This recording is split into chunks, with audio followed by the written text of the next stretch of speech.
Ini adalah sebuah keberanian yang insya Allah kita semua sama-sama bawa sebagai bekal. Karena itu kita berharap ke depannya insya Allah koalisi ini makin solid, makin kuat.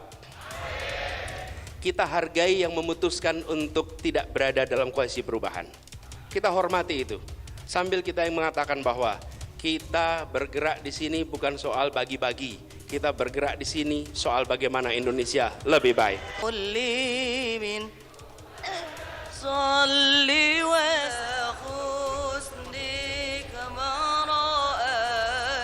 Peristiwa ini amat sangat bersejarah.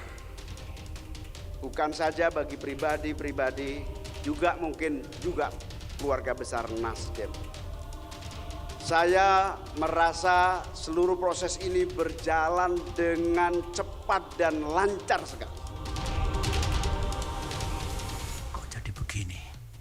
Katanya, sekali lagi informasi, semua gerakan, manuver, proses politik yang seperti ini penuh dengan hingar-bingar, yang berkaitan dengan koalisi dan pasangan capres dan cawapres, katanya ada mastermind-nya. Saya tidak tahu siapa.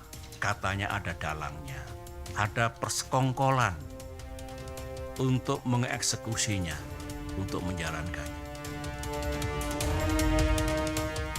Semoga kita semua bisa memaafkan, walaupun tidak begitu saja melupakan. Kita harus segera move on. Kami berharap siapapun yang dipanggil oleh tim penyidik KPK kooperatif hadir sesuai dengan waktu yang ditentukan.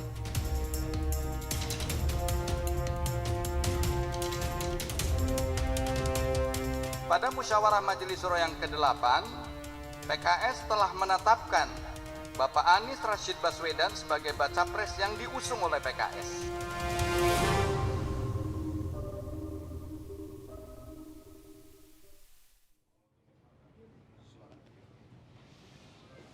Pemirsa, malam ini kita bertemu kembali di wawancara Kardi Ilyas.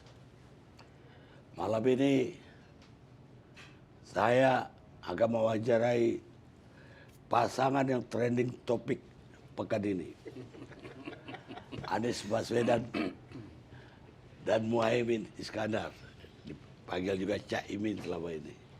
Nggak tahu, katanya udah berubah jadi Gus. Tapi saya apalnya Cak Imin. Siap. Jadi selamat malam Mas Anies. Selamat malam Bang Kardi. Cak Imin. Selamat malam, Kardi. Jadi Anda berdua memang jadi trending topik, dan tidak hanya itu. Bagi saya ini peristiwa ledakan yang luar biasa selama tahun politik. Ledakan. Ya, kalau ada yang bilang prahara kan. Tidak mungkin prahara, tapi petir di siang bolong. Jadi orang-orang kaget tiba-tiba kok jadi berubah begini. Peta politik pun langsung berubah. Hari-hari ini pun masih kacau balau itu, saling menyesuaikan dengan keadaan yang ditimbulkan oleh deklarasi Mas Anies dan Cak Imin. Lah, yang ingin saya tanyakan, saya nggak mau lagi nanya yang Mas Anies sudah jelasin. Saya ingin tanya, ini kan luar biasa. Luar biasanya apa? Masa cinta semalam aja langsung pernikahan? Tanggal 29, Cak Imin ketemu Surya Paloh. Habis itu ketemu Mas Anies. Besoknya udah pernikahan. Sementara ada yang udah 1 tahun saling menjalin hubungan kasih, nggak nyampe-nyampe. Jadi apa yang terjadi di balik ini? Ini kita masyarakat perlu tahu di balik ini apa. Makanya saya bikin judulnya pasangan Anies Baswedan dan Cak Imin dijodohkan atau kawin paksa. Apa bedanya itu, Bang? Kalau dijodohkan itu mesti baik-baik. Baik-baik. Kalau kawin paksa enggak. Itu ditangkap Ansip. Ya mungkin Mas Aziz dulu lah yang menjelaskan ini apa yang terjadi balik ini sehingga satu malam aja selesai itu persoalan. Ya selama ini dianggap orang rumit. Ada yang hampir setahun, mungkin udah setahun kali. Yang koalisi perubahan nggak tercapai-capai itu nggak tahu siapa yang dirapatkan selama setahun. KKIR juga setahun. KKIR. Pas tahun juga. Setahun KKIR. Ya tapi beda. Kalau beliau itu beda dengan Mas Adis. Kalau beliau itu, kalau saya namakan tuh, kalau orang Minang bilang itu digantung tidak bertali namanya. Digantung tidak bertali. Tidak ada tali. Itu paling merusak orang gitu. Kalau kita digantung tidak bertali. Mas Adis dulu. Ya, makasih Bang Karni. Jadi memang cepat, memang mungkin kalau istilah saya ketika malam itu saya bilang unthinkable, tak Ya. terpikirkan. Tidak. Kemudian proses perjalanannya juga ya benar-benar singkat. Tapi gini Bang Karni, kalau boleh saya flashback ya, menengok kembali ini jalan yang tak kami duga. Saya sering menyampaikan kadang-kadang kita menemui jalan buntu atau jalan yang kita duga buntu. Lalu muncul jalan keluar dari rute-rute yang tak terduga. Dan itu yang terjadi di koalisi perubahan. Bertemu dengan kebuntuan, lalu sudah saya pribadi sampaikan sudah ikhlaskan saja sudah. Kalau sudah tidak bisa ketemu kesamaan. Karena ada perbedaan yang cukup mendasar. Perbedaan itu adalah terkait dengan kapan harus diputuskan untuk dijadikan sebagai pasangan. Kan kita sampaikan dalam proses ini bahwa setelah melalui proses review opsi-opsi yang ada, opsi wakil yang tersedia adalah Pak AHY. Mas AHY itu opsinya. Itu sudah disampaikan sejak Juni. Nah, kepada semuanya, dari pihak Nasdem menyampaikan kami tidak menolak, tapi kami tidak mau diputuskan sekarang. Opsi AHY ini nanti di ujung. Oke. Di sisi Demokrat berkeinginan kalau sudah opsinya tinggal AHY, kenapa tidak segera diputuskan? PKS berpandangan lebih awal lebih baik, tapi tidak memberikan harus kapan. Nah, pada tanggal 25 September hari Jumat, pertemuan di Cikeas, Pak SBY menyampaikan bahwa sebelum tanggal 3 sudah deklarasi. Dan itu yang kemudian proses pembicaraan menjadi punya deadline. Kalau sebelumnya kan tidak ada deadline. Ada pembicaraan, masih jalan terus yang tadi Bang Karni bilang. Terus gitu, masih coba bicara. Ya, itu yang heran saya. Hampir ya setahun lah, mungkin lebih kali. Itu apa ya yang dirudikan tuh? Camp David aja nggak sampai berapa hari udah selesai. Nah, karena itu Bang, makanya saya teruskan sedikit Bang. Jadi ketika di ujung pada tanggal 29 hari Selasa, ya akhirnya mencapai puncak dari ketidaksepakatan itu. Selesai. Tanggal berapa itu? Hari Selasa tanggal 29 Oh, Agustus. hari yang ketemu Nah, dengan jadi Surya Paloh. pada sore itu sepakat bahwa tidak ada kesepakatan. Demokrat menginginkan deklarasi segera, Nasdem tidak bersedia, dan lalu masing-masing silahkan mengeksplor opsi-opsi lain. Itu sama-sama tahu, dan saya hari Senin malam itu sudah mengabarkan Bang kepada dua-duanya, sudah kita sampaikan saja dan kita terima kenyataan ini. Mudah-mudahan Allah tunjukkan petunjuk jalan keluar, kita nggak tahu. Sampaikan ke siapa?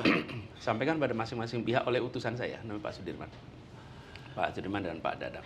Jadi intinya Bang, malam itu kebersamaan dalam artian kesepakatan untuk jalan bersama masih tetap ada, tapi membebaskan masing-masing pihak untuk mencari opsi lain.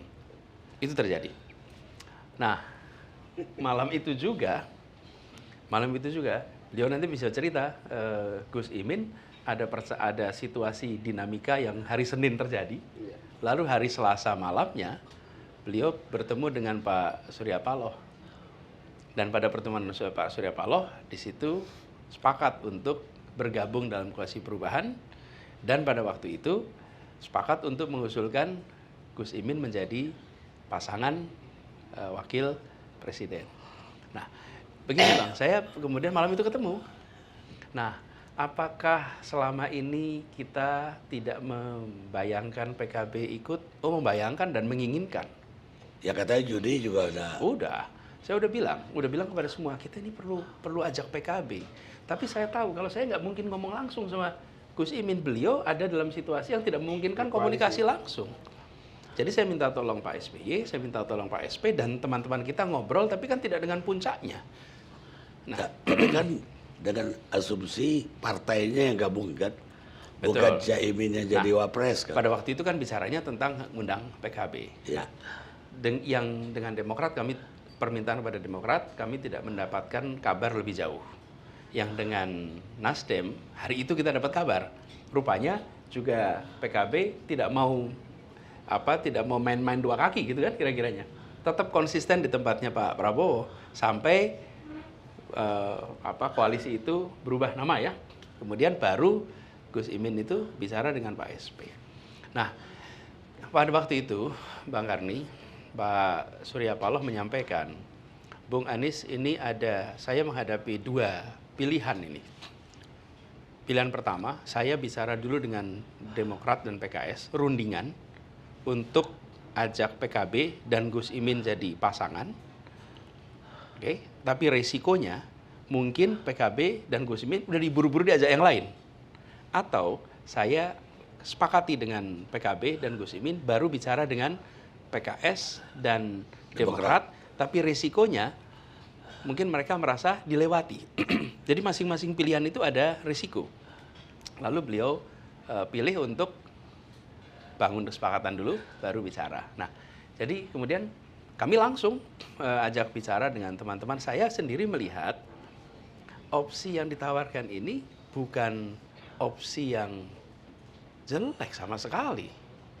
Kan begini, Bang, kalau disebut paksa itu bila yang satu tidak suka, Bang, lalu dipaksakan. Nah, kalau ini itu opsi yang memenuhi kriteria yang disepakati di partai koalisi. Partai koalisi itu ada 5 kesepakatan, Bang, tentang kriteria. Membantu pemenangan, 1. Yang kedua, memperkuat koalisi.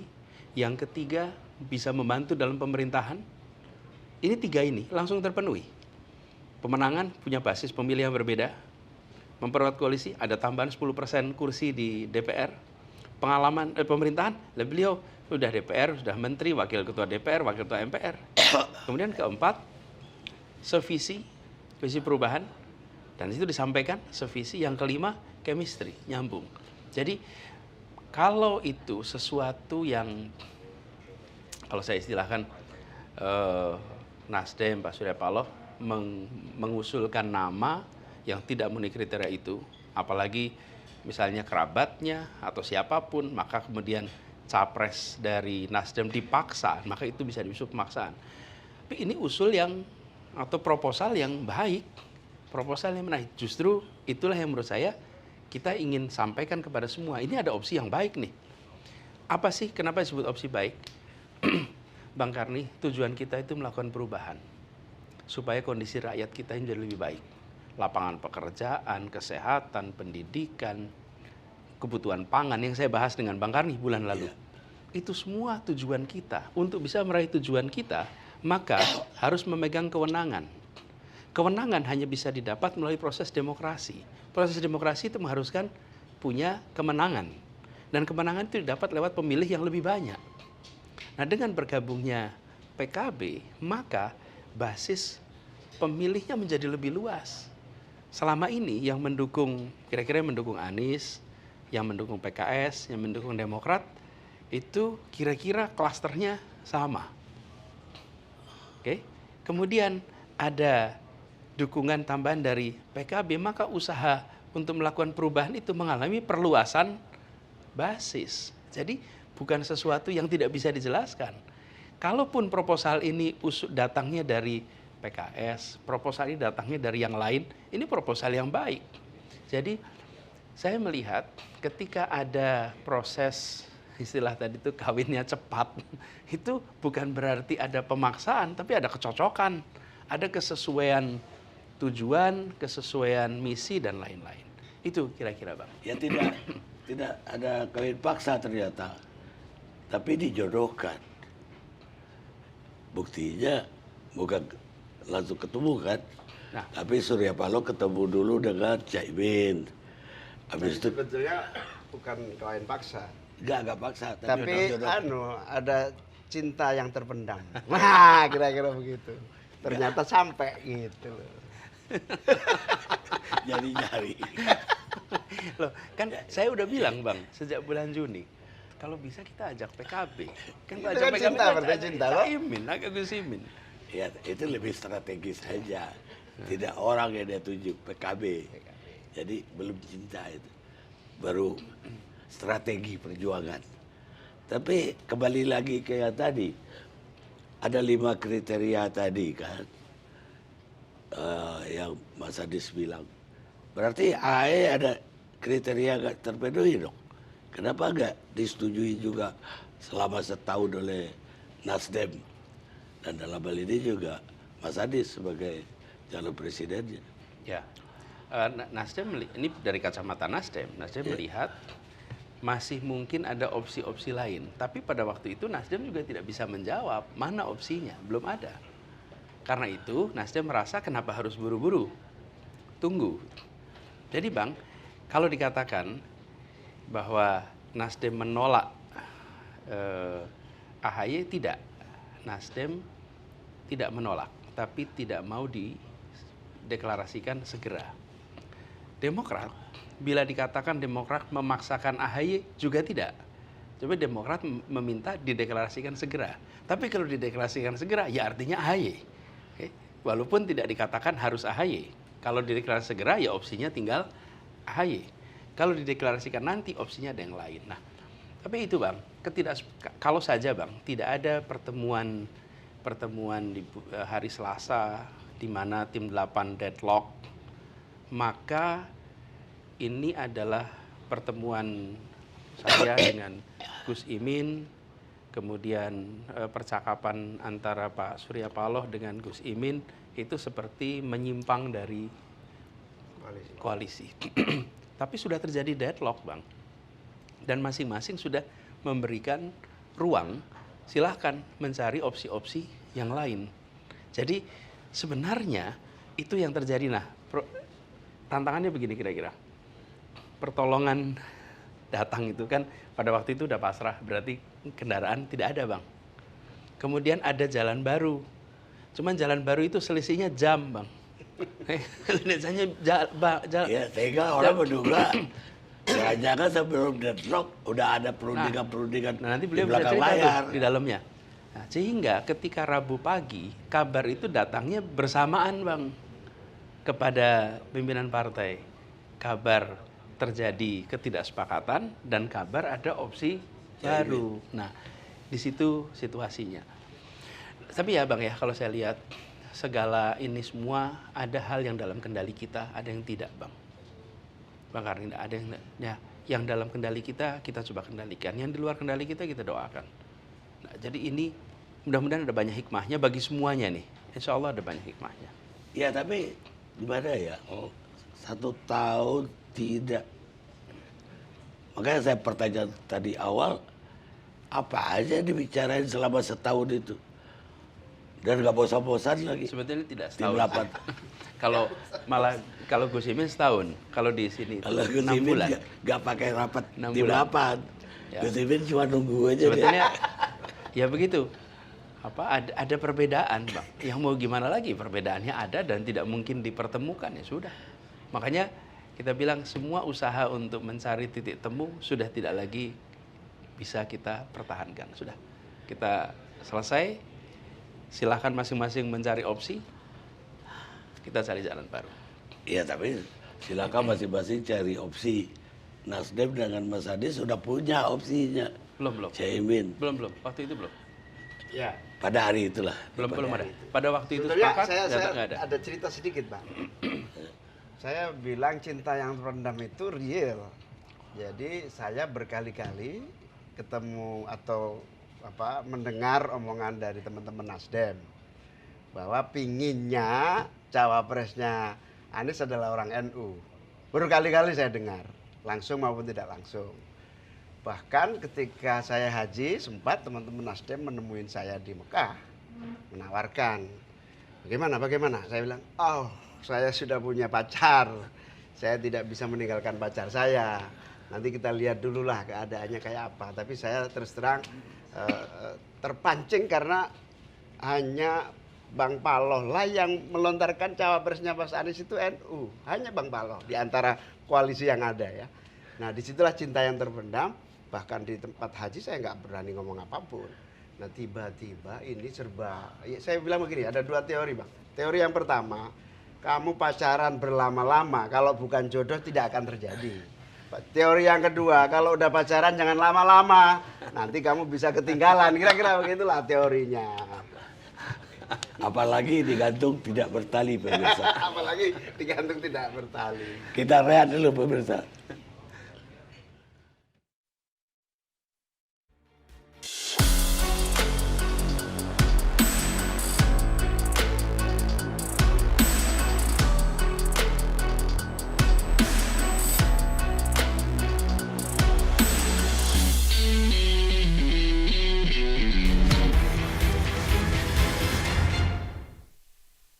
Nah sekarang saja tidak sidik, tidak amanah, tidak memegang komitmennya bagaimana nanti kalau menjadi pemimpin dengan kekuasaan yang besar.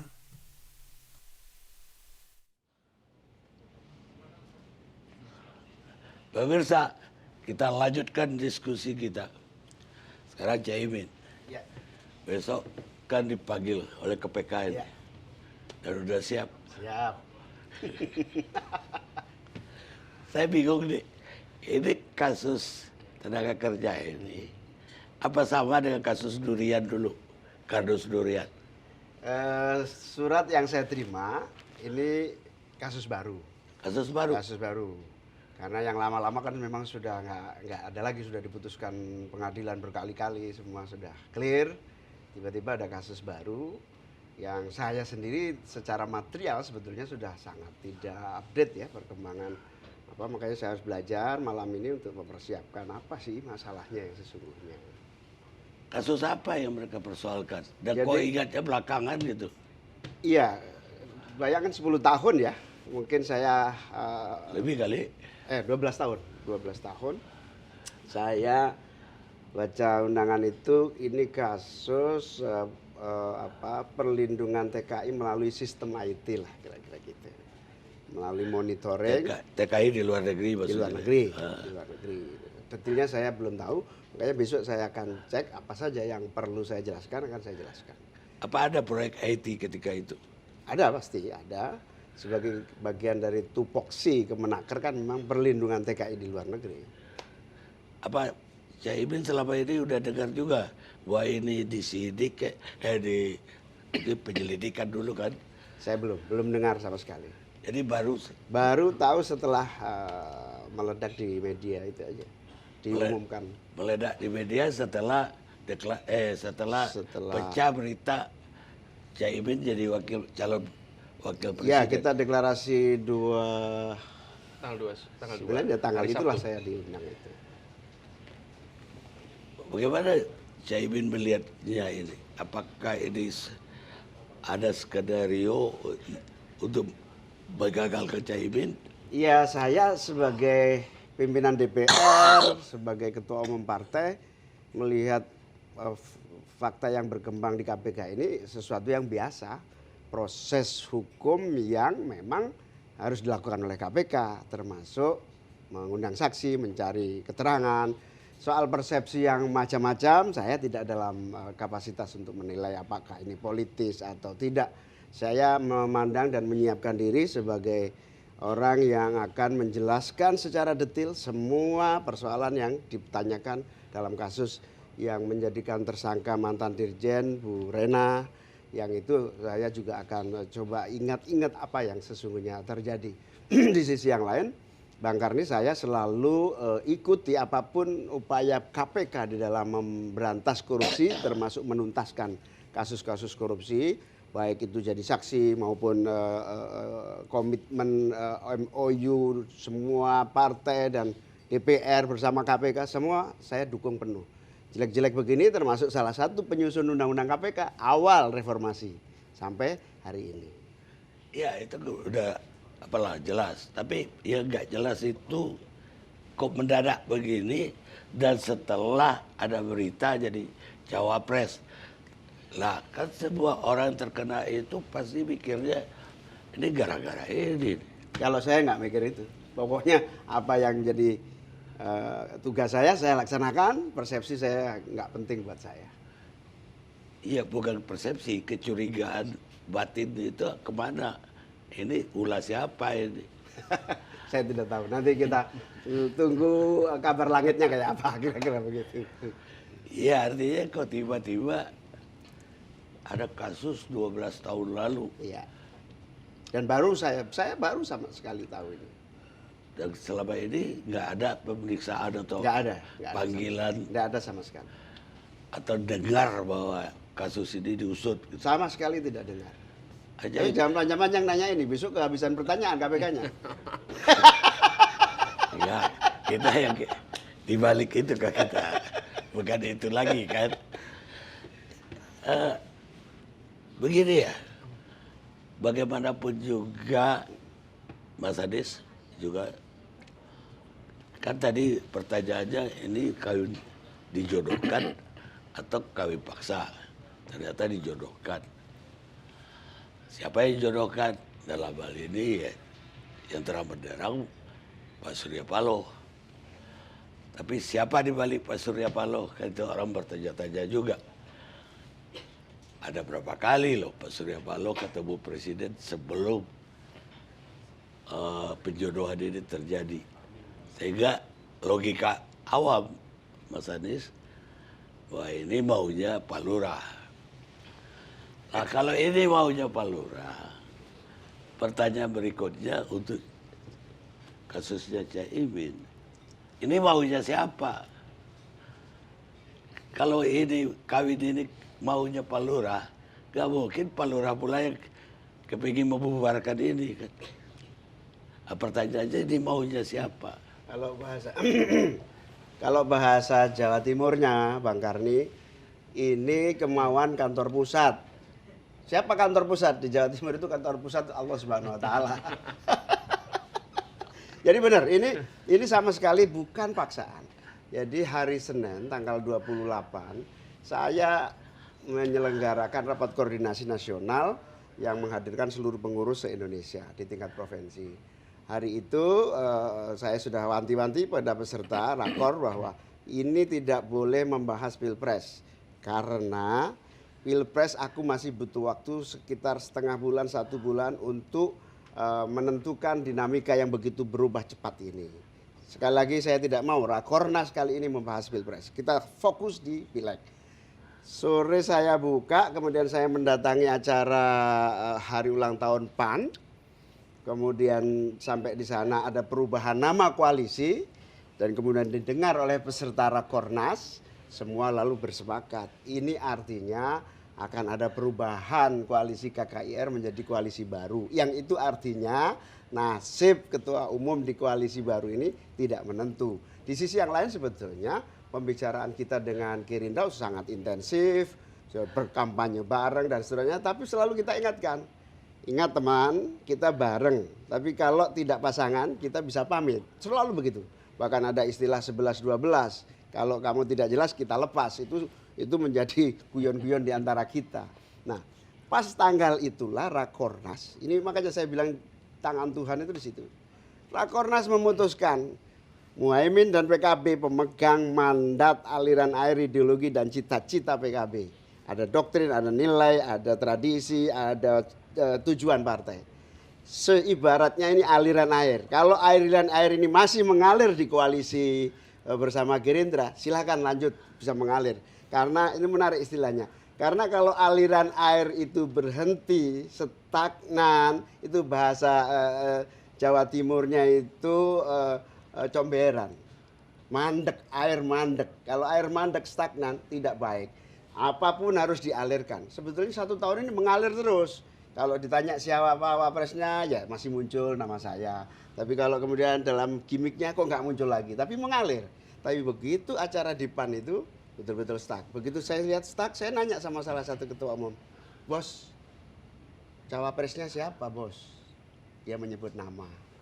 Saya, oh berarti kalau begitu PAN, Gerindra sama Golkar sudah cukup. PKB bisa pamit saya kalau begitu. Sama siapa yang disebut? Salah satu ketua umum. Saya bilang kalau gitu cukup untuk berangkat tanpa PKB. Saya nggak pamit, saya cuma bilang gitu. Loh, mau kemana emang? Ajak-ajak dong kalau mau jalan gitu. Nah itu kemudian saya balik ke kantor DPP rapat dan lanjutkan, sudah panas gitu ya dengan suasana dan memutuskan segera cari aliran dimanapun sehingga aliran ideologi cita-cita ini mengalir. 29 pagi saya dihubungi staf saya, Bang Surya ngajak makan malam. Awalnya saya agak takut-takut ketemu Bang Surya. Kenapa? Ya ketahuan Pak Prabowo bisa dicoret dari daftar. Akhirnya diajak makan, ya mari ini aliran air barangkali gitu kan. Saya terima makan malam dengan Bang Surya di satu tempat. Di situ diskusi panjang lebar, panjang lah, tidak salah satunya adalah ini, tawaran model segala macam. Akhirnya ya sepakat di situ. Meskipun saya minta waktu Bang Surya, nanti kasih waktu 3 hari karena di tempat saya tidak seperti di Bang Surya. Bang Surya banyak tokoh-tokoh, tapi Bang Surya sentral, tokoh paling senior. Nah kalau saya masih lebih banyak lagi yang senior-senior, kiai-kiai, ulama dan seterusnya. Beri waktu saya 3 hari. Saya minta waktu 3 hari dan akhirnya clear semua, salaman. Sebelum saya saya ketemu Mas Anies 4 mata, seluruh penyamaan persepsi terjadi. Sip, tanggal 29 ya kita tanda tangan. Gerindra sudah terlalu ingat Gerindra. Nasdem dengan PKB tanda tangan 29 pagi. Jadi Bang Hadi kalau saya nerusin ini, bayangkan Bang, ini dua peristiwa. Sebentar saya sedikit Mas Anies, Oh, ya. biar saya tidak disalahkan teman-teman Demokrat. Saya tanya kepada Bang Surya, Bang, katanya sudah mau sama AHY. Enggak, kita belum punya cawapres. Dia bilang begitu. Kamu maunya apa? Ya kalau saya maunya capres. Ya nggak usah banyak omong. Kita punya capres, kamu punya cawapres. Gabung. Gitu. Jadi saya nggak tahu apa yang terjadi di koalisi. Tapi kesimpulannya koalisi 2 partai ini urusan saya Bang Surya. Tapi koalisi partai yang lain akan tergantung Bang Anies. Ya, nah jadi kan apa yang terjadi di dalam koalisinya Gus Imin itu terjadi dinamika independen, nggak ada kaitannya dengan yang terjadi di dalam sama sekali nggak ada koalisi perubahan. Jadi kira-kiranya saya sering sampaikan menjelang weekend dan sampai dengan hari Selasa puncaknya itu terjadi ketidaksepakatan. Di sini juga terjadi dinamika sehingga tidak bersama lagi. Kita tidak tahu kalau rakor itu hari Senin, kita sama sekali tidak menjadi bahas. Sekarang kita tahu. Jadi itu Bang yang saya sebut bahwa tadi kalau istilahnya kantor pusat. Ini kan bagaimana yang mengatur ini satu orang itu. Ini bukan diatur satu orang. Ini terjadi peristiwa-peristiwa yang kemudian ketika kita tengok lagi ke belakang itu seperti saling pas gitu. Dan jadilah apa yang sekarang kita lihat. Dan itulah yang disebut jodoh, Pak. Dan itu disebut takdirnya begitu kira-kiranya. Ya, sebuah yang ada di dunia bahkan sepotong daun pun jatuh tua. Itu dia yang ngatur. Apalagi perjodohan presiden dan calon wakil presiden. Nah, tapi pertanyaannya kan yang tadi itu kan belum selesai. Apakah selama ini ya tentu Caimin itu tidak nunggu aja di rumah kan putusannya dari Prabowo. Apakah nggak terjadi dialog ini jadi nggak gua? Kita rehat dulu sebentar pemirsa.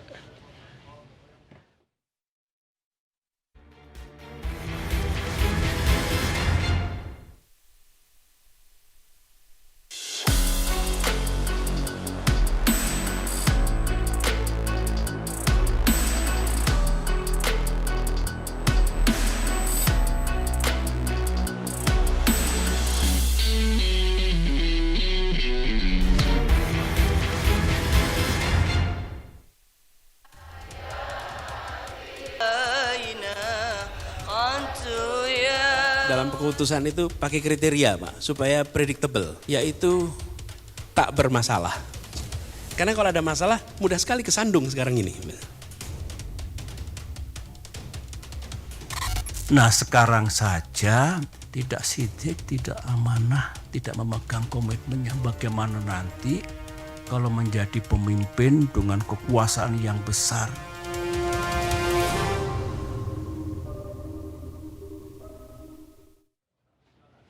Pemirsa, kita lanjutkan wawancara kita.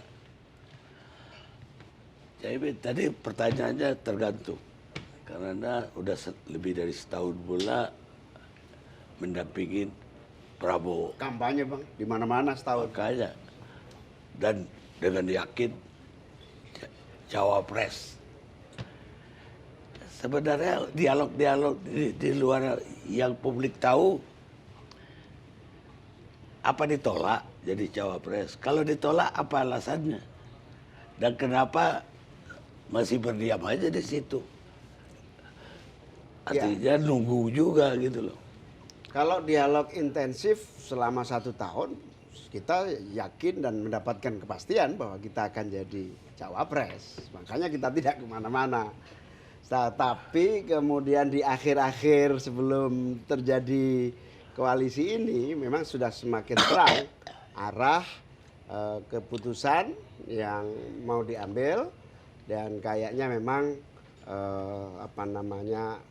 pindah ke lain hati lah kira-kira begitu, sehingga kita harus cari hati yang lain kira-kira begitu. Ya tapi bagi saya bukan sekarang ya, tapi udah lama saudaranya Prabowo itu, Hasim itu adiknya ya. Ya. Adiknya itu mengatakan kalau kita mau Caimin jadi wakil, udah kemarin kita Saya nggak pernah ketemu Pak Hasim. Saya hanya ketemu Pak Prabowo dan ketemu teman-teman Gerindra secara intensif, dan itu yang membuat kita nyaman, dan kebetulan memang kita sebetulnya terjadi proses kebersamaan yang kuat.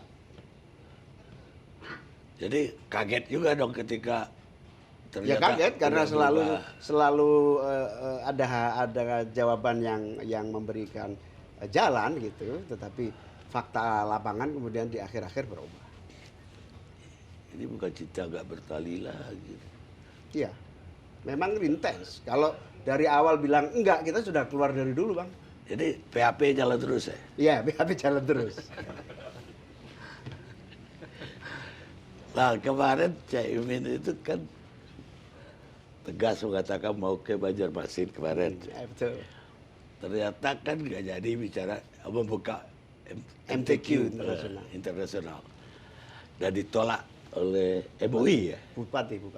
Oh Bupati. Gimana Caimin melihatnya?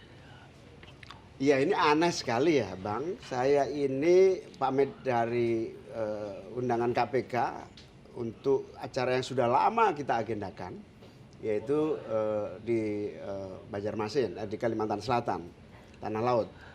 Di situ senior saya Kiai Saifullah Maksum sebagai Ketua Umum Jamiatul Qurra wal Hufat NU, JKH Nahdlatul Ulama, menyelenggarakan MTQ tingkat internasional yang melibatkan tidak kurang dari 10 negara, yang saya dari awal sudah dipesan, sampean tolong membuka, karena ini event besar. Saya sebagai Wakil Ketua DPR sekaligus inisiator dari Nusantara Mengaji. Kita punya kerjasama Nusantara Mengaji yang sangat intensif dengan JKH itu.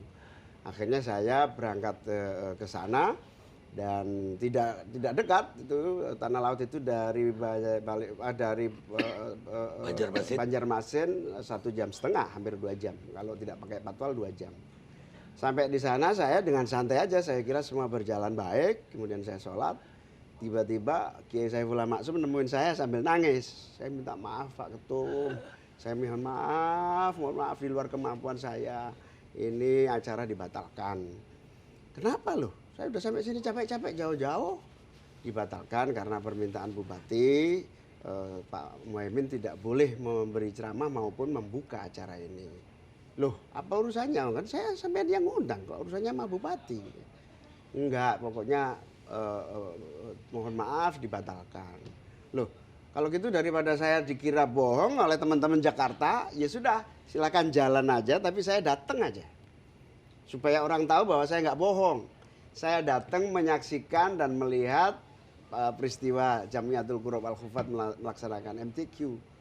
Udah, terus Kiai Saifullah Maksum keluar lagi menemui Bupati untuk supaya saya diperbolehkan untuk hadir. Pak Saifullah Maksum datang lagi dan menyatakan, tolong, nangis lagi, tolonglah jangan Hadir. sadir, sudahlah ini anggap aja kesalahan saya. Saya kaget loh, Anda ini ketua umum PP, kenapa jadi begini, ini kan acara Anda. Maaf, acara ini memang acara kami, tapi biayanya dari APBD. Sehingga kami harus bergantung kepada ini. Bahkan saya bilang, oke, supaya saya tidak dikira bohong, ayo kita foto di depan podium. Supaya terpampang gambar tulisan itu dan saya tidak dianggap bohong oleh KPK. Kalau saya itu, nah saya minta foto ke sana. Begitu mau foto, backdropnya itu Videotron, mati Videotronnya. Katanya lampu pusatnya mati.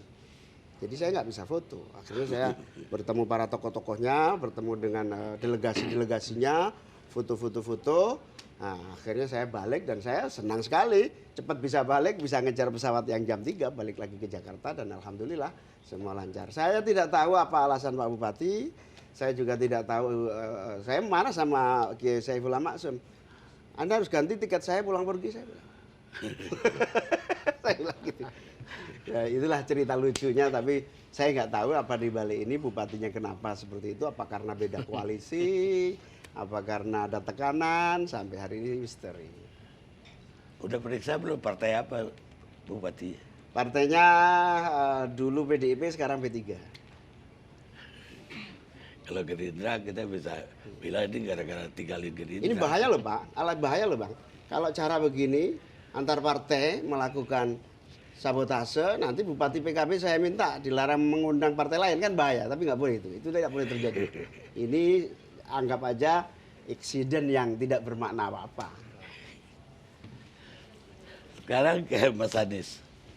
Mas Anies itu pernah mengatakan calon yang dicari itu berani dan tidak punya masalah. Ternyata CIB bermasalah ini.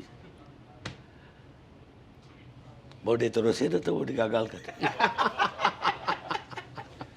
Kalau masalah dari kecil banyak masalah Bang. Masalah keluarga. Yang bikin masalah itulah yang kemudian jadi pembicaraan, bukan? Iya. Jadi gini, ini saya cerita sedikit ya. Kan 5 tadi kriterianya, Bang. Iya. Setelah jalan apa sih yang terjadi? Tidak ada yang berani ketemu, tidak berani diajak, apalagi diajak pasangan. Selama berbulan-bulan saya bicara dengan pihak A, B, C, D. Hampir semua menyatakan nggak berani. Ini contohnya aja. Gus Imin baru mulai sama-sama, beliau sudah merasakan nih. Kami merasakan kira-kira mirip seperti yang dialami Gus Imin. Cuman kan kalau Gus Imin mengalami kejadian begitu, jadi berita karena harusnya ada di KPK, bener nggak jadi kan? Kita ngalamin hal yang Saya serupa. sempat menghindar, diajak ketemu menghindar. Takut. Takut.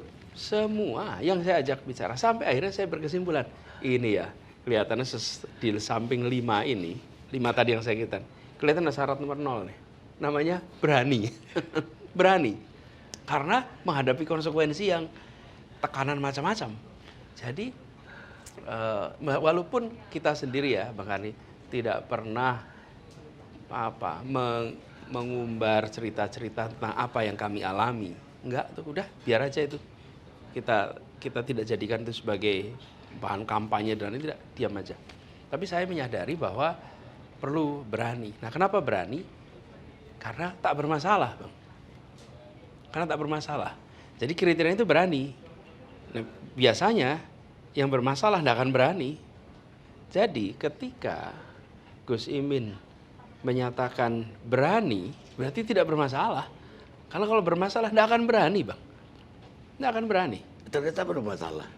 Dari mana kita bisa berkesimpulan bermasalah? Dipanggil kan? Ya dipanggil saksi itu siapapun bisa. Bang, ketika kita semua yang pernah berada di... Bukan masalah Bang, kalau dipanggil saksi itu bukan masalah. Iya, siapapun yang pernah berada di pemerintahan. Mas Anies juga pernah dipanggil Kita sebagai dipanggil. saksi. Ketika ada sebuah peristiwa pelanggaran hukum yang dilakukan dalam sebuah organisasi, maka atasannya itu sangat mungkin dipanggil. Tapi bukan berarti kemudian tindak pidananya itu dikerjakan oleh atasannya. Bisa-bisa semua atasan ditahan ini hari ini kalau bawahannya melakukan tindak pidana. Jadi saya berkeyakinan dan insya Allah nanti terbukti bahwa beliau berani untuk mengambil rute ini. Kan rute yang beliau sendiri tahu ini banyak ada resikonya. Kenapa? Ya karena tidak bermasalah. Dan insya Allah kita hadapi, Gus Muhaimin akan lewati ini semua dan insya Allah nanti berjalan baik. Sebelumnya Caimin itu ketemu aja takut. Takut karena saya punya komitmen dengan pacar lama, Pak Prabowo. Nanti kalau saya ketemu Pak Anies, bisa jadi Pak Prabowo tersinggung, marah. Padahal kita punya komitmen kebersamaan yang tinggi. Di sisi yang lain, Pak Anies ini kan memang sebetulnya sudah sangat kenal saya dengan beliau, sangat dekat dari zaman mahasiswa, sehingga nggak ketemu pun saya bisa lihat dia, lihat bagaimana dan kayak apa. Mas Anies ini sebetulnya bukan sesuatu yang baru. Sejak mahasiswa tetangga fakultas, sejak aktif melawan Orde Baru sama-sama bergerak, Mas Anies HMI, saya PMI, semua berjalan. Yang saya kira tidak ada sekat ya sebetulnya, kecuali karena saya terikat pacar saya, yang namanya Pak Prabowo gitu aja. Ya, jadi takutnya hanya terhadap itu, Ya. bukan terhadap panggilan KPK atau dimusuhi oleh pemerintah. Adakah takutnya begitu? Ya tentu khawatir menyinggung senior-senior yang tidak suka saya kemana-mana selain ke Pak Prabowo. Ya, bukan senior yang gak suka Caimin, senior yang gak suka Mas Anies, begitu loh. Jadi jangan-jangan baru beraninya gara-gara udah dapat garansi dari Surya Paloh. Oh enggak, ini aliran mengalir aja Bang. Ini benar-benar yang saya sebut jalan Tuhan itu bukan ngomong lip service. Begitu buntu saya, partai saya buntu, maka ini harus cari jalan. Manapun jalan bisa ditempuh. Sekecil apapun jalan itu ditempuh. Makanya saya diundang makan malam Bang Surya, ya saya, ini jangan-jangan jalan ini. Pas semua lagi kumpul. Begitu jadi benar-benar bukan karena soal berani atau tidak berani. Soal memang ini jalur ideologi saya yang harus mengalir dan terus dijalankan. Jadi ketemulah itu. Ketemulah jalur ini. Dan ternyata jodoh. Jodoh. Bahkan saya empat mata sama Mas Anies diskusi soal gagasan ke depan, soal isu-isu negatif masing-masing, berdiskusi pendalaman. Mas Anies tuduhannya ini itu terklarifikasi semua dengan baik yang bisa saya jelaskan kepada teman-teman di keluarga besar PKB dan Nahdien. Kalau Mas Anies nggak perlu jelasin ke siapa-siapa kan? Klarifikasi dari beliau. Maksudnya?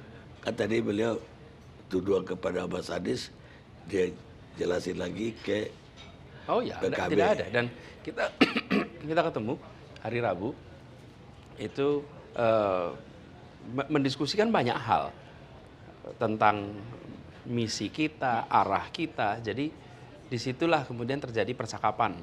Dan seperti dibilang Gus Imin, kita ini sudah kenal 30 tahun lebih.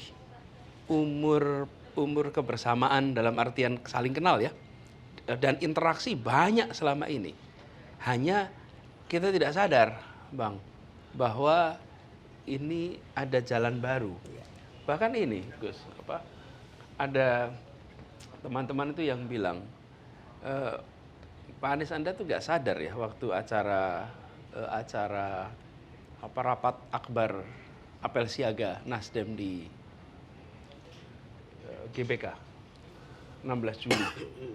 Pada waktu itu udah disebut terus. Saya masa sih udah disebut? Udah. Seluruh stadion itu sudah menyebut. Kenapa? Karena saya waktu itu mimpin doa.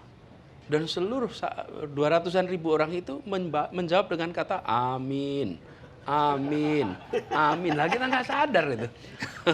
Ternyata ada sebutan ini. amin. Tapi ada Semuanya juga amin, pengalaman amin. lain saya, Pak Karni. Tahun 2001 saya dipanggil kiai saya, Kiai Khalil As'ad Situbondo, diperintah kamu Muhaimin harus berpasangan sama Anies Baswedan. Saya bilang, perintah apa ini?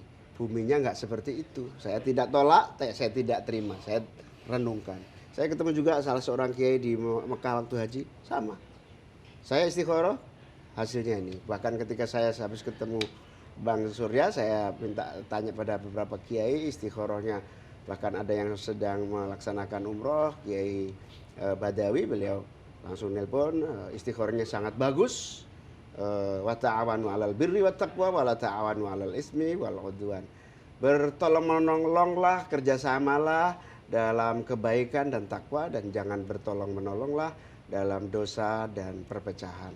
Oh, barangkali dengan kebersamaan ini Bang Surya nawarin sama saya waktu salaman.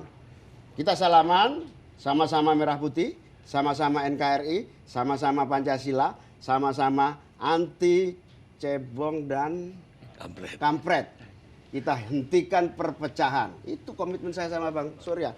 Siap Bang, kalau itu memang pilihannya, dari awal darah saya tidak akan pernah berubah, NKRI harga mati. Itu karena banyak orang yang mengira Mas Anies khilafah segala macam itu muncul. Akhirnya saya ketemu diskusi dan tidak ada khilafah yang dikhawatirkan di dalam koalisi ini. Itu ke-NU-an saya sudah terbukti dari sejak kecil sampai sekarang untuk bagaimana tegak berdiri pada NKRI dan Ahlus Sunnah wal Jamaah. Baik, pemirsa, kita rehat lagi sejenak.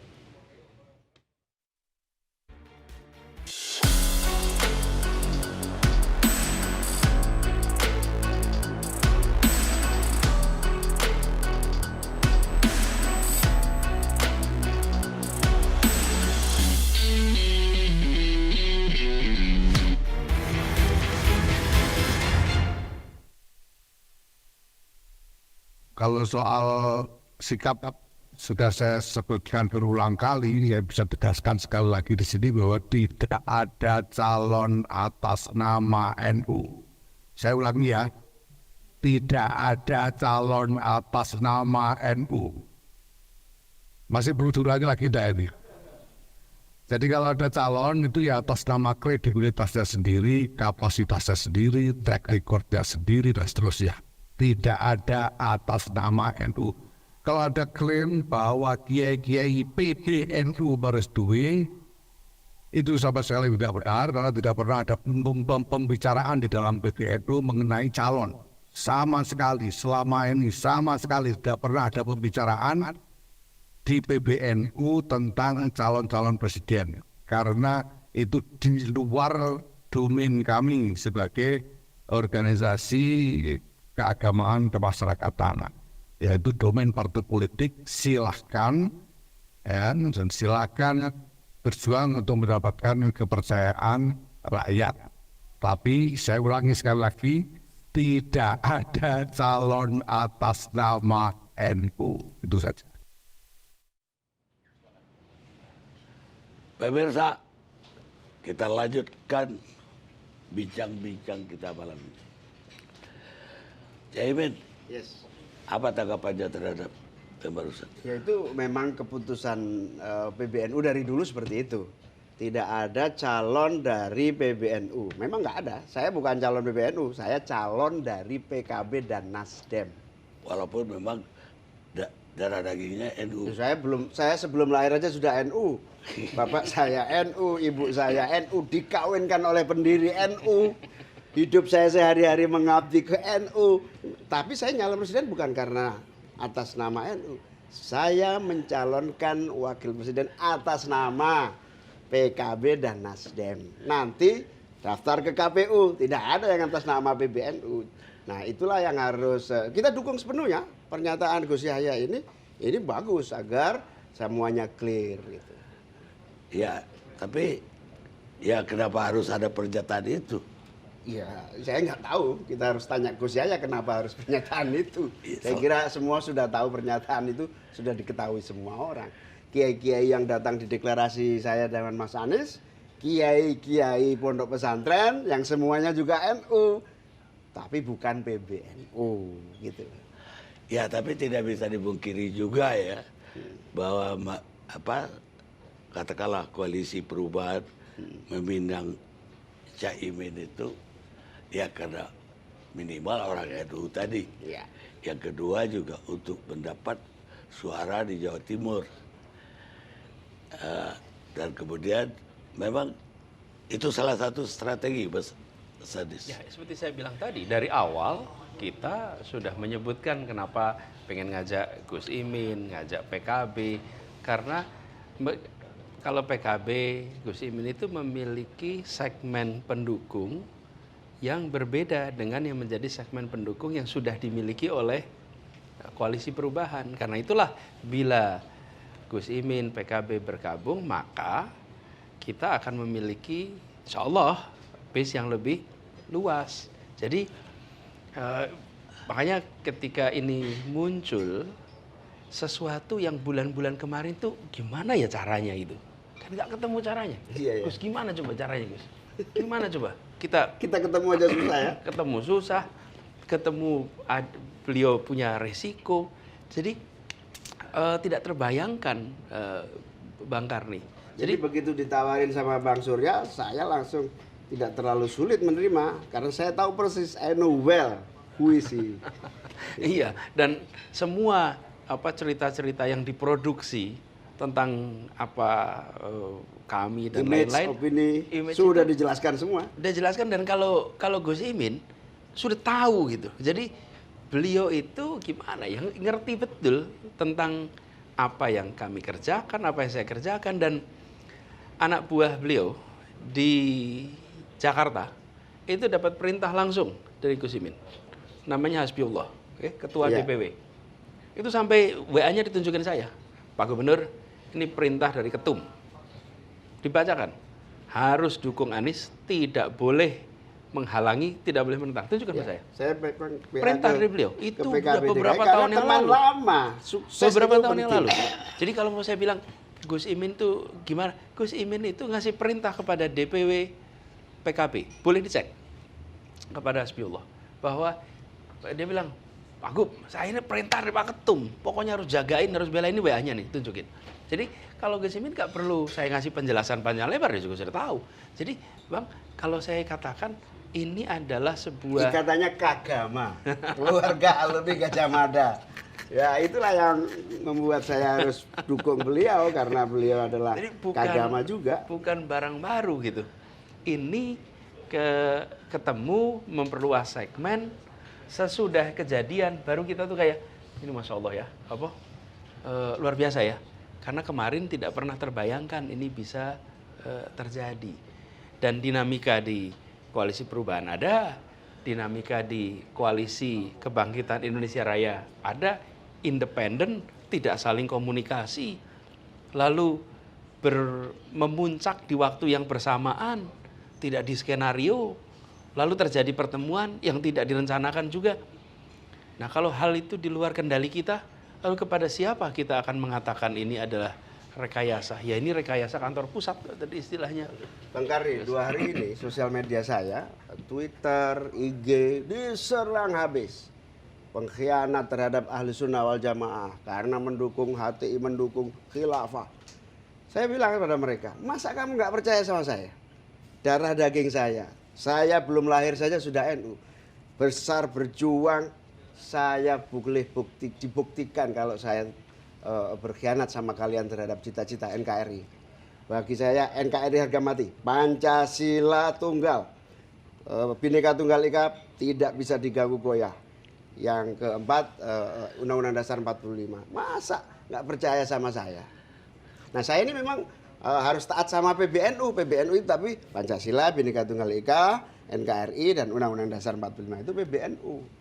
Jadi saya memang atas nama PBNU yang ini, Pancasila, Bhinneka Tunggal Ika, NKRI dan Undang-Undang Dasar 45. Apa ada ya bukan itu? Kan isu yang digemborkan 2 hari ini seolah-olah saya mengkhianati PBNU. Itu makanya saya salah paham ini. Ini menurut saya memang ini Bang Karni yang harus dibuat juga lebih sehat. Walaupun kita tidak bisa mengatur pikiran orang.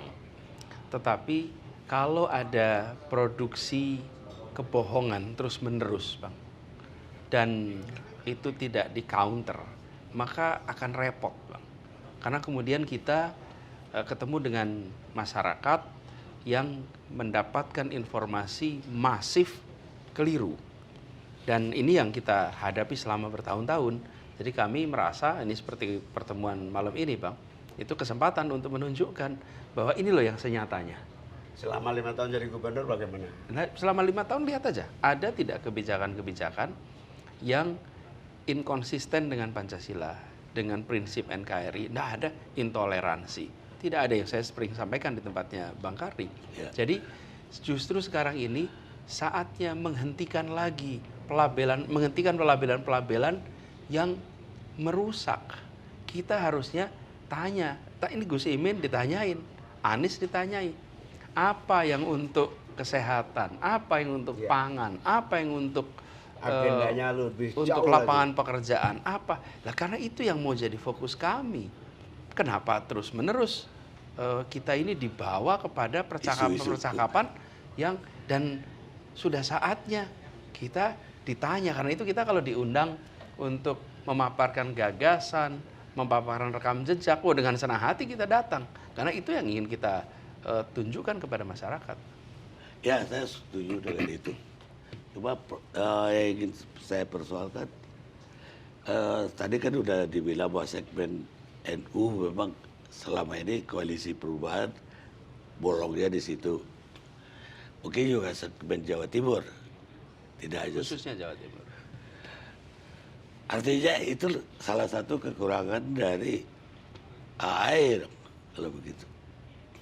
Kalau memang punya irisan yang hampir sama, seperti saya bilang tadi, klaster pendukung kami di Koalisi Perubahan itu satu segmen, dan dalam temuan survei-survei kita juga selalu kita menemukan bahwa tempat yang tingkat dukungannya belum tinggi adalah di Jawa Timur, itu faktanya. Ya.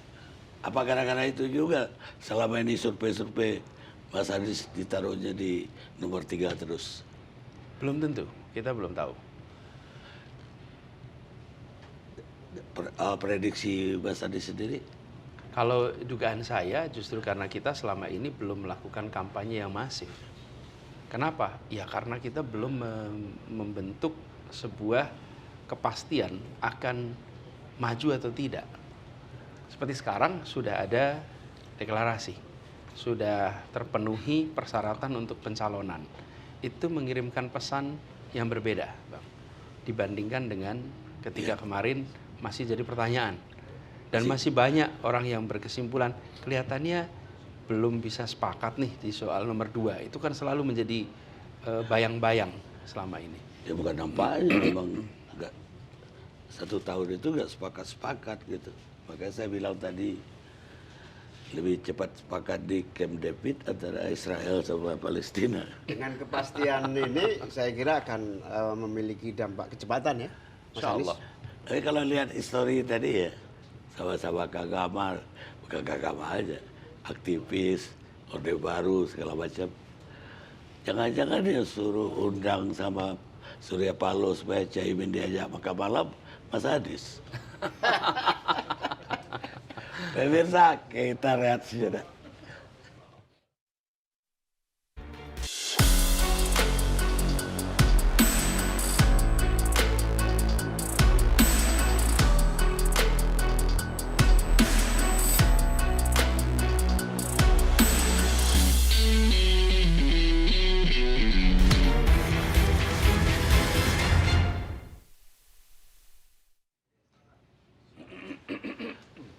Pemirsa, kita sudah sampai di ujung acara. Ini yang tersisa ya, bahwa Prabowo misalnya mengatakan nanti Caimin itu balik lagi ke kita, misalnya. Terus di lain pihak juga pertanyaannya untuk Mas Anies. Bisa juga ya sebaliknya, AAE balik lagi ke Koalisi Perubahan. Kalau ini terjadi gimana? Mas Anies dulu, Mas Ya, Anies dulu. kalau kita rasanya udah final, Bang. Ini insya Allah kita siap untuk jalan ke depan bersama-sama, dan ini ada niat baik ada proses yang cepat, tetapi juga ada rasa bersyukur bahwa ini semua kita tengok depan.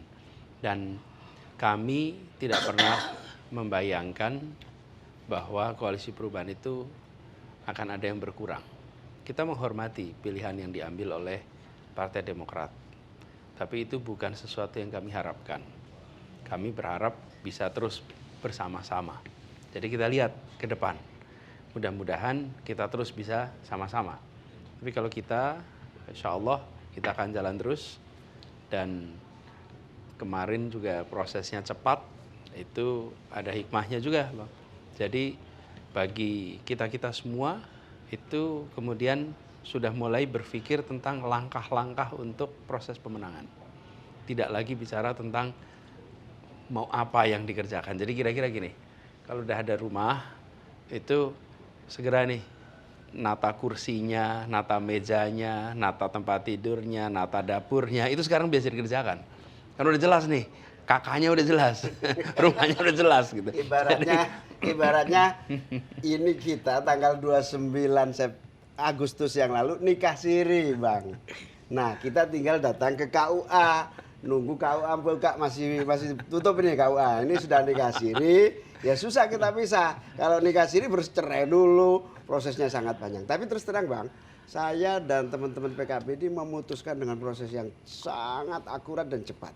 Ada dinamika yang luar biasa, ada komunikasi internal yang intensif.